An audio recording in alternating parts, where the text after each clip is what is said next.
Welcome to Fairytales for Reparenting, where we explore fairy tales from around the world for the lessons they can offer us on our reparenting journey. Today, we're going to be looking at the Japanese fairy tale Momotarō, Peach Boy. Once upon a time, there lived an old man and his wife. Every day, the man went to the mountain to gather firewood, and his wife went to the stream to wash their clothes. One day, when the old woman was doing her washing, she heard a strange noise. She looked up and saw a huge peach floating down the stream towards her. So she picked it up. It was so big and heavy, and took it home. When she arrived home, she showed the peach to her husband. "Look at this.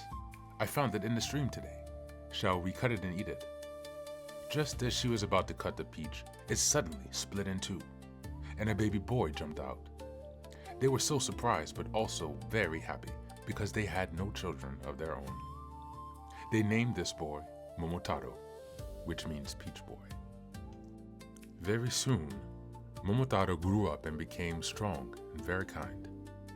One day, a stranger came and knocked on the door. He said, "Listen, my friend, you must run away.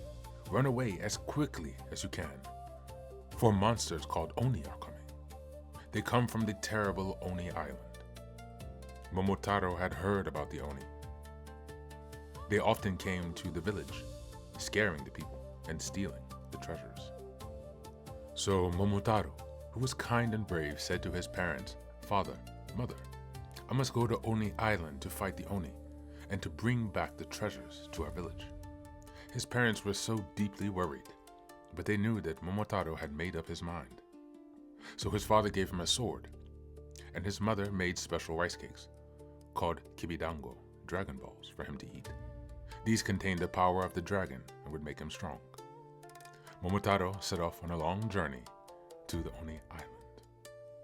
After traveling for some time, Momotarō heard a sound. It was a dog. The dog ran up to him and could smell the delicious kibidango.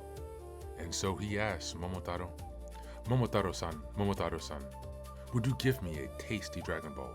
For just one bite, I would do anything at all." And Momotarō replied, "Well, I'll give you one, but you must help me in return. We're off to fight the monsters. The journey has begun." He gave a dragon ball to the dog, who ate it at once. Then, the dog felt the power of a dragon. And together, Momotarō and the dog set off on their journey. They hadn't gone far when Momotarō heard another sound. It was a monkey swinging in the tree. The monkey could smell the delicious kibidango and climbed down from the tree and said, "Momotaro-san, Momotaro-san, would you give me a tasty dragon ball? For just one bite, I'd do anything at all." Momotarō replied, "Well, I will give you one, but you must help me in return. We're off to fight the monsters. The journey has just begun." He gave a dragon ball to the monkey, who ate it at once. Then the monkey felt the power of the dragon, and off went the three friends down the road. They hadn't gone far when they came across a pine tree where there was a beautiful bird.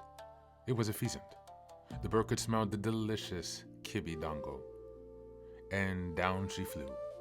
She landed in front of Momotarō and asked, "Momotaro-san, Momotaro-san, can I have some of the kibidango?" And Momotarō replied, "Well, I will give you one, but you must help me in return.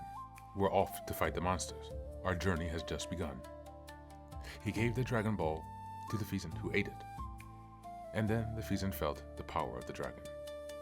And together, Momotarō, the dog, and the monkey, and the pheasant set off on their journey. Finally, Momotarō and his friends arrived at Oni Island. Pheasant said, "Momotarō, Momotarō, I'm going to fly around the castle." She came back and said to Momotarō, "The Oni are having a party. This could be a good timing." The monkey said, "I'm going to climb over the gate and unlock it." But the gate was too heavy to open. So they each ate a dragon ball and got very, very strong. They pushed open the gate all at once. Momotarō and his friends went inside and found many Oni. Momotarō swung his sword high and the Oni jumped up. The The dog bit the Oni with his big teeth. The monkey scratched the Oni with his sharp nails, and the pheasant pecked the Oni with his beak. After a long time, all the Oni were finally defeated. To see Momotarō return home safely, and everybody got their treasures back. They were proud of Momotaro's big adventure. From that time on, they all lived peacefully, happily ever after.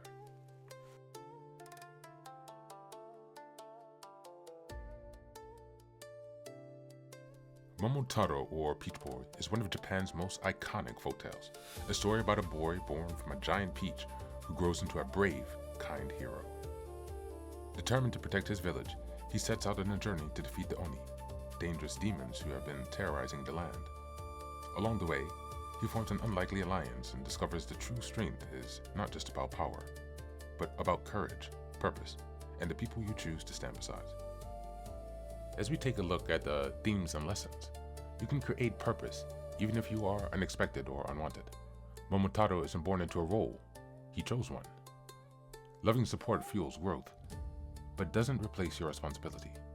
His parents care for him, but he chooses to act. Strength alone isn't enough, you need allies. He succeeds by building a team, not going solo. Healthy bonds are built on fair exchange. Each companion joins through mutual agreement, not pressure or neediness. Facing the source of harm restores balance. He goes to Oni Island and takes back what was stolen. Now, let's take a look at the reflection questions. Number 1, where in my life am I waiting for permission instead of choosing my own role? Number 2, in what ways can I support myself better before taking on difficult challenges? Number 3, am I trying to do everything alone, or am I building the right kind of support? And number 4, what stolen part of myself, confidence, safety, voice, am I ready to go reclaim? Thanks for tuning in, and as always, please leave a comment, share, and like so we can continue to spread the word about this amazing reparenting project.